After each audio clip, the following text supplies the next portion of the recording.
नमस्कार, सादर जय जिनेंद्र। क्षमा ब्रेकिंग जैन न्यूज प्रतिदिन प्रातः, दोपहर एवं रात्रि में देश भर से संपूर्ण जैन समाज से संबंधित सही और सकारात्मक समाचारों के लिए देखना और सुनना न भूलें। साथ में आपसे विनम्र निवेदन है कि यदि आपने इस चैनल को सब्सक्राइब नहीं किया है तो कृपया अवश्य कीजिए और शेयर और लाइक करके धर्म प्रभावना में सहयोगी एवं सहभागी बनिए।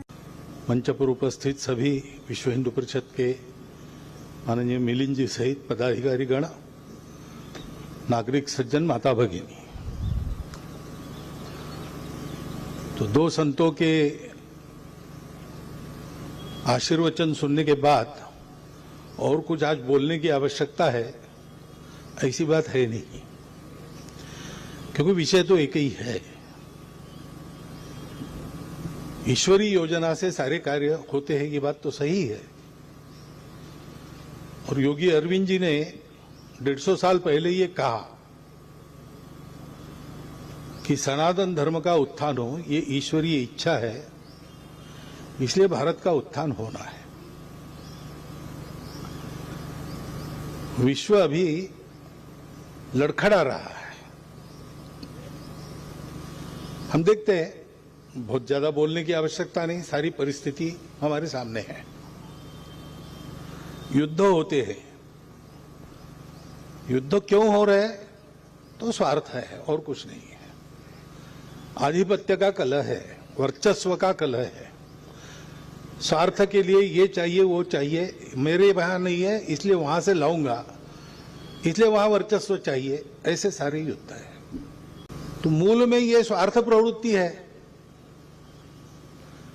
क्योंकि अगर हम ये माने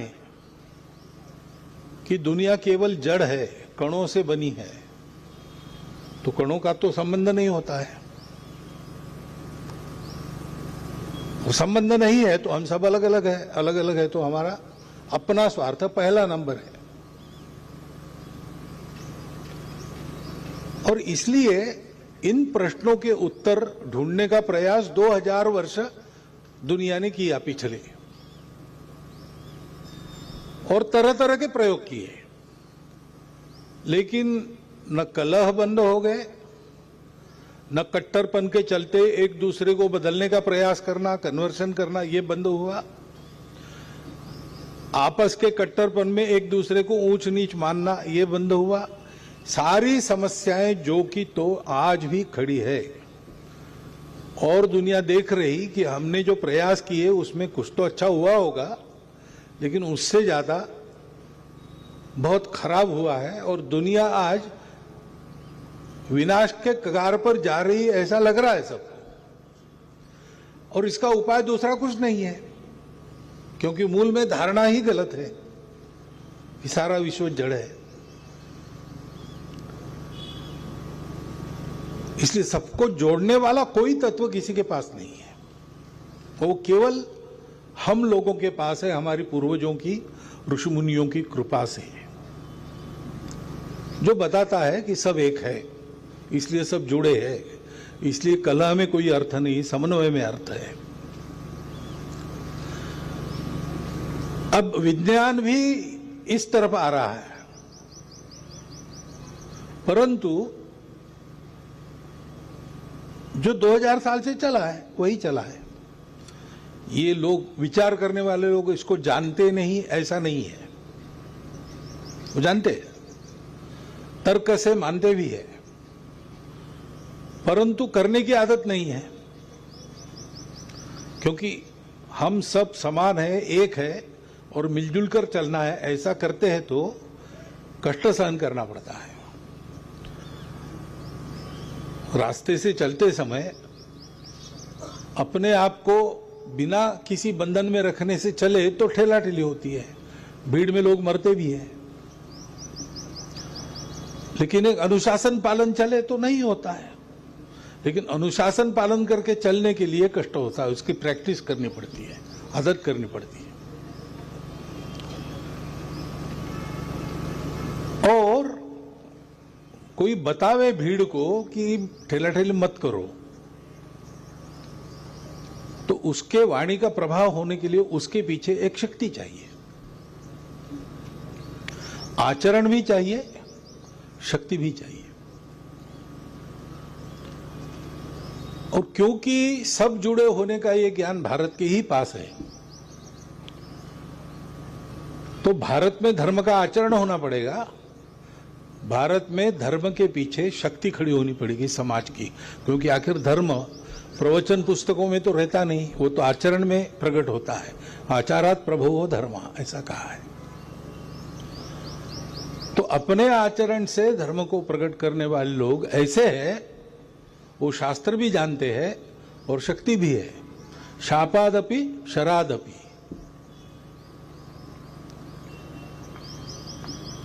ऐसा अपना भारत का समाज खड़ा होना चाहिए, क्योंकि इस समाज के पास सनातन काल से ये ज्ञान है कि सब लोग जुड़े हैं, अलग थलग कोई है नहीं, जो होगा वो सबका होगा। दुनिया में कुछ लोग सुखी होंगे, कुछ लोग नहीं होंगे, ऐसे नहीं चलेगा। जब तक सब सुखी नहीं होते, कोई सुखी नहीं होगा। ये प्रत्यक्ष प्रतीति जिनके पास है, जिन्होंने देखा है और ऐसे चले हैं हजारों वर्ष, ऐसे लोग भारत के लोग हैं। तो इस सनातन धर्म को, इस विश्व धर्म को, मानवता को, बंधुभाव को, जिसको हिंदू धर्म भी कहते हैं, हमारे देश के सब पंथ संप्रदायों ने यही बताया है। दर्शन अलग अलग है, परस्पर विरोधी भी है, परंतु सब जुड़े हैं, इस बात से सब शुरू करते हैं।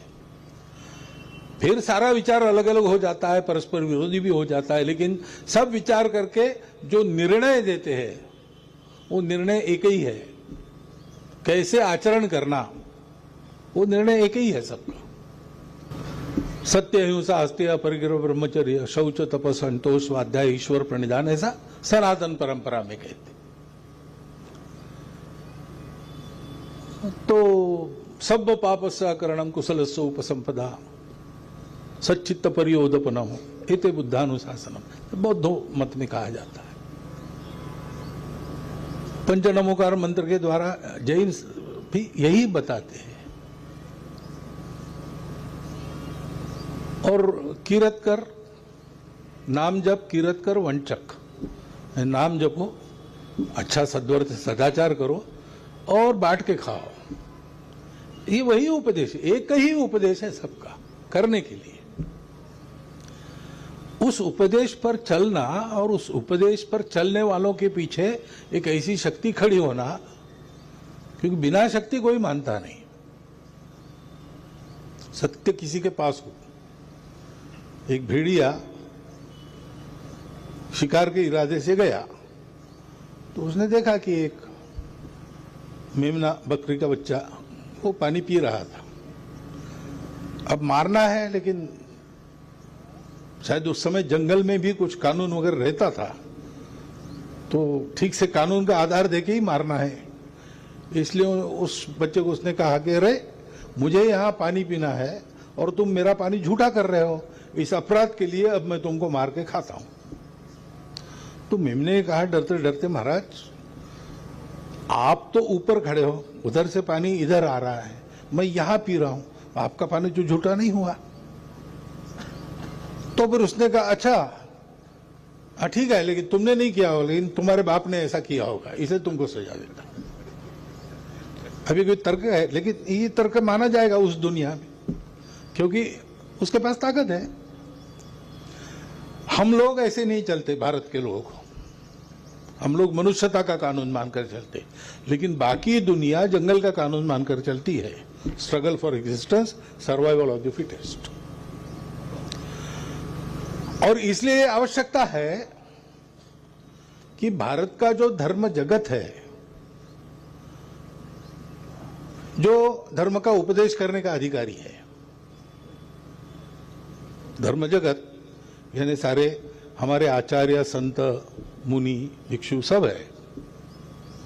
उसी प्रकार जहां से ये शिक्षा मिलती है, वो हमारे देवी देवताओं की सारी परंपरा है। रामायण है, महाभारत है, पुराणों में अनेक प्रकार के वर्णन है। इसमें से उपदेश मिलता है सामान्य व्यक्ति को। हमारा तत्व ज्ञान है। ऐसे ही हमारे मंदिर है। मंदिर ये पहले संस्कार के ही केंद्र थे। वहां विद्या का केंद्र था, वहां आर्थिक गतिविधि के केंद्र होते थे, समाज के एकत्रीकरण के केंद्र थे, और वहां से यही सारा उपदेश मिलता था।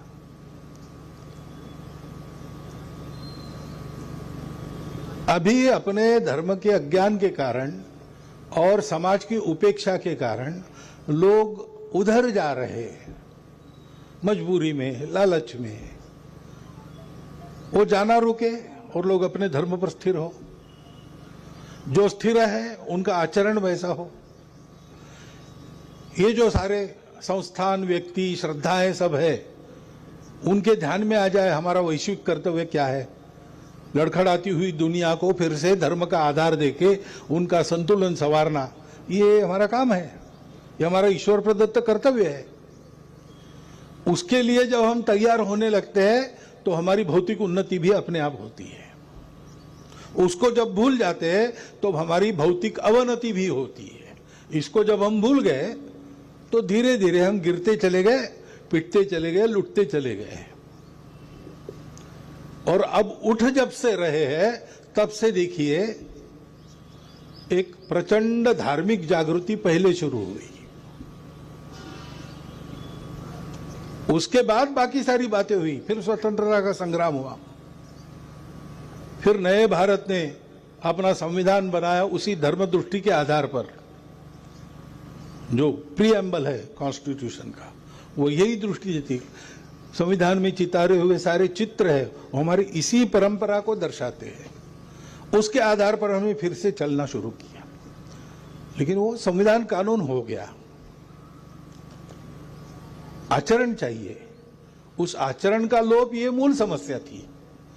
उसको जागरूक करने के लिए धर्म जगत की सक्रियता बने, इन सारी बातों के बारे में समाज जागरूक हो जाए, समाज जुड़े, आपस के भेद बूट कर एक साथ हो और शक्ति संपन्न बनकर सारे विश्व का तारणहार जो उपाय है उस उपाय को करने लगे। इस उद्देश्य से विश्व हिंदू परिषद की स्थापना हमारे धर्माचार्यों ने एकत्रित होकर, पूजनीय गुरुजी भी उसमें थे, वो की है। तो ये जो काम है एक संस्था संगठन का काम है नहीं, न ये केवल हमारा काम है, हमारा यानी भारत का या हिंदू समाज का। करना तो हमें ही है, दूसरा कोई करेगा नहीं। लेकिन ये करना ऐसे है कि हम करने लगेंगे, हमारे उदाहरण से, हमारी शक्ति के कारण आवाज सुनी जाएगी तब समझ में आएगी, और हमारा उदाहरण देखकर सारी दुनिया उसका अनुकरण करेगी, तब दुनिया ठीक होगी। ये ध्यान में है, दुनिया के चिंतकों के ध्यान में ये बात आती है। नहीं तो चले हुए युद्ध में बार बार देशों से आवाज उठ रही कि इसको समाप्त भारत ही कर सकता है। क्यों? क्योंकि भारत के इस प्रवृत्ति का ज्ञान उनको है, और इसलिए ये काम होना है। ये काम होना है तो पहले हमको तैयार होना पड़ेगा। उस तैयारी का काम अनेक संगठनों के माध्यम से जो चल रहा है, उसमें धर्म जगत की सक्रियता, धर्म का आचरण और धर्माचरण करने वालों के पीछे एक शक्ति का निर्माण, ये बातें जहां होगी, यानी पूरे विश्व के हित का विचार जहां से होगा, विचार या आचरण जहां से होगा, उस संगठन का कार्यालय बन रहा है। तो एक संगठन होना पड़ता है माध्यम के नाते, लेकिन वास्तव में अकेले विश्व हिंदू परिषद का काम नहीं है, हर भारतीय का काम है, हर हिंदू का काम है। और इसलिए उसका भवन निर्माण हो गया तो उसका एक समारंभ है। समारंभों की वगैरह आदत रखने वाले हम लोग नहीं है, न विश्व हिंदू परिषद के है। तेरा वैभव अमर रहे मां, हमारे दिन चार रहे न रहे। परंतु ये सारे उपकरण, साधन वगैरह करने पड़ते हैं काम हो, इसलिए तो उस पर कोई पट्टी लग जाती है। जैसे यहां लगी है भाई विश्व हिंदू परिषद, क्या विश्व हिंदू जन जागृति परिषद का कार्यालय है, ऐसी पट्टी लगेगी, लेकिन तो हमारा सबका है। इसको केंद्र बनाकर ये काम होने वाला है जो हमारे जीवन को भी ठीक करेगा, जो समाज के जीवन को भी ठीक करेगा और जो दुनिया के जीवन को भी ठीक करेगा। एक पंथ में तीन तीन काज साधने वाला ये काम है। इस कार्य का ये महत्व ध्यान में रखकर हम सब लोग, कार्यालय बन जाएगा, बनने के बाद उसको सक्रिय रखना, वहां पर उसी वातावरण का अनुभव हो ऐसा उसको रखना और इस कार्यालय के माध्यम से कार्य आगे बढ़े इसकी व्यवस्था करना, ये काम हम सबको मिलकर करना पड़ेगा। परस्पर सहयोग से इसको ठीक करने का, इस काम को ठीक प्रकार से करने का संकल्प आज हम ले रहे हैं। जो भूमि पूजन हुआ है और उस समारोह में हम सब उपस्थित है, पूजन तो 3-4 हाथों से हुआ है, 8-10 हाथों से हुआ, परंतु जो काम करना है, जिसका प्रारंभ वो पूजन है, वो काम हम सबका है। ये ध्यान में रखकर आप सब लोग यहाँ से जब जाएंगे तब जाएं, ऐसी एक विनंती आपके सामने रखता हूँ और मेरे 4 शब्द समाप्त करता हूँ। क्षमा breaking Jain news YouTube channel पर विज्ञापन देकर धर्म प्रभावना में बने सहभागी। विज्ञापन देने हेतु संपर्क कीजिए मोबाइल नंबर 9026900740 एवं समाचार एवं वीडियो भेजने हेतु व्हाट्सएप नंबर 9335236222। क्षमा breaking Jain news YouTube channel देखने के लिए आपको बहुत बहुत धन्यवाद। सादर प्रणाम, सादर जय जिनेंद्र।